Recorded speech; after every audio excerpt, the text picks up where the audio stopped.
Hello and welcome to Learn English with Mukadas.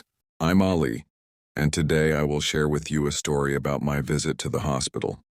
It was a day full of emotions, experiences, and useful English words that we all can learn from.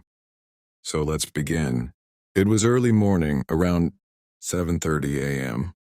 I woke up feeling a bit tired. I had a mild fever the night before, but I thought I would feel better after sleeping. Unfortunately, when I opened my eyes, my head still hurt and my body felt weak. I sat on the bed and touched my forehead. "Oh no," I whispered. "I think I still have a fever." My mother walked into the room with a worried face. "Ali, are you feeling okay now?" she asked. I shook my head slowly. "No, Mama, I still feel sick." She placed her hand on my forehead. "You're still warm. I think we should go to the hospital." I didn't want to go at first. Like many people, I don't enjoy visiting hospitals. But I knew it was important, so I nodded. By 8:15 we were ready. I wore a light jacket and carried a water bottle. My father started the car and we drove to the city hospital. The ride was quiet. I looked out of the window.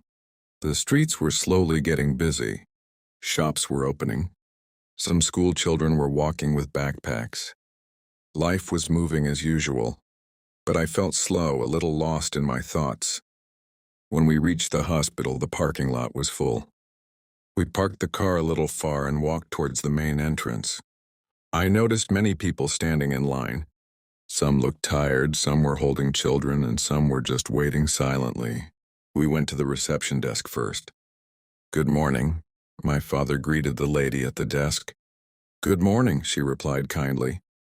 "How can I help you?" "We need to see a doctor. My son has a fever and body pain," my father explained. The lady checked her computer.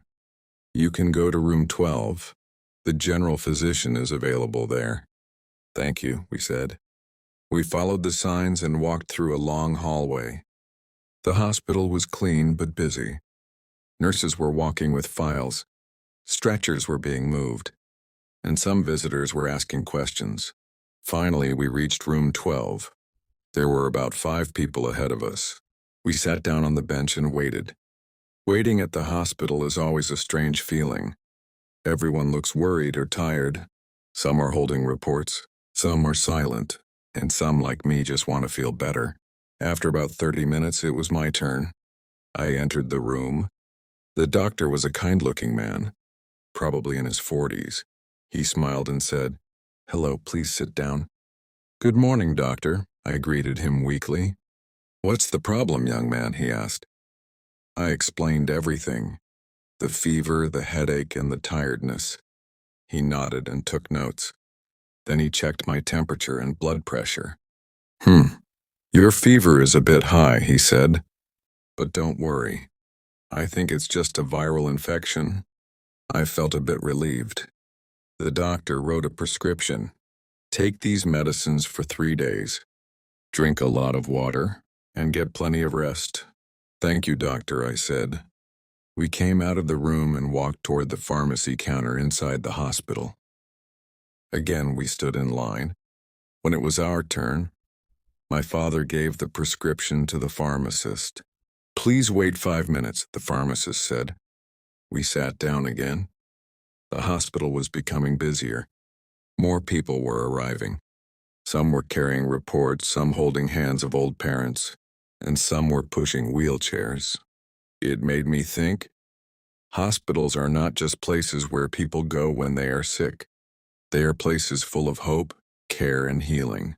Every face had a story. Some stories were sad, some hopeful. But everyone was looking for help. Finally, we got the medicines.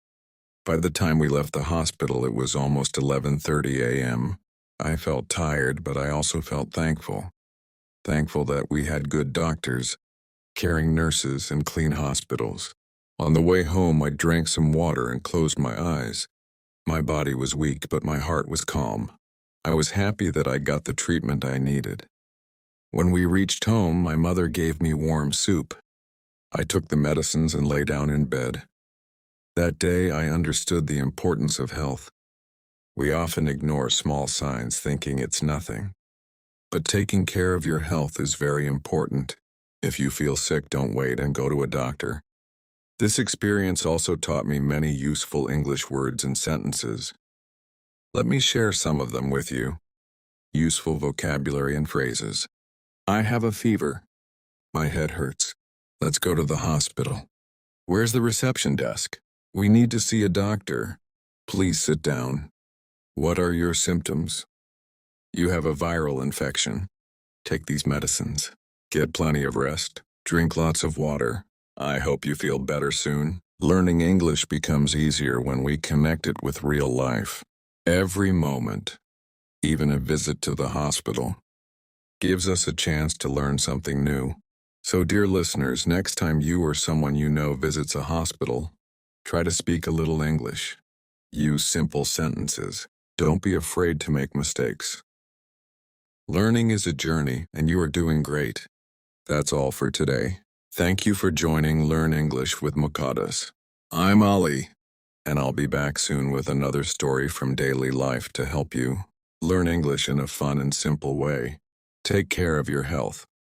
Stay happy, and keep learning English. Goodbye and see you next time.